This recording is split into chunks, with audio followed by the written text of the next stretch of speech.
দুই match test সিরিজের দ্বিতীয় ম্যাচে সিলেট আন্তর্জাতিক ক্রিকেট স্টেডিয়ামে পাকিস্তানের বিপক্ষে মুখোমুখি হচ্ছে বাংলাদেশ। প্রথম ম্যাচে 104 রানের দুর্দান্ত জয় সিরিজে 1-0 এগিয়ে রয়েছে বাংলাদেশ। তবে প্রথম ম্যাচ জয়ের পরেও বাংলাদেশে বেশ কিছু জায়গায় দুর্বলতা লক্ষণীয়। বিশেষ করে ওপেনিং বিভাগে সাদমান ইসলাম ও মাহমুদুল হাসান জয়ের ইনজুরিতে একাদশে পরিবর্তন নিশ্চিত।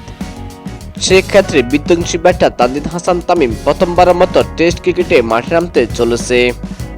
সব মিলিয়ে দুই পরিবর্তন নিয়ে দ্বিতীয় ম্যাচে পাকিস্তানের বিপক্ষে মুখোমুখি হচ্ছে বাংলাদেশ। ওপেনার মাহমুদুল হাসান জয়ের ইনজুরিটি বেশ গুরুতর নয়, সেক্ষেত্রে ওপেনিংয়ে তাকে দেখা যেতে পারে। ওপেনিংয়ে মাহমুদুল হাসান জয়ের সঙ্গে হবেন তানজিদ হাসান তামিম।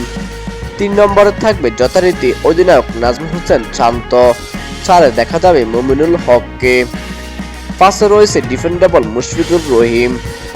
এরপর নাম্বার 6-এ থাকবেন উইকেটকিপার ব্যাটার লিটন কুমার দাস, 7-এ রয়েছেন অলরাউন্ডার মেহেদী হাসান মিরাজ, 8 নম্বরে থাকবেন বাঁহাতি স্পিনার তাইজুল ইসলাম।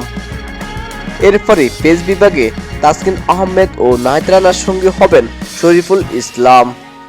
তো দর্শক, দ্বিতীয় টেস্টের একাদশটি কেমন হয়েছে জানিয়ে দিবেন কমেন্টে।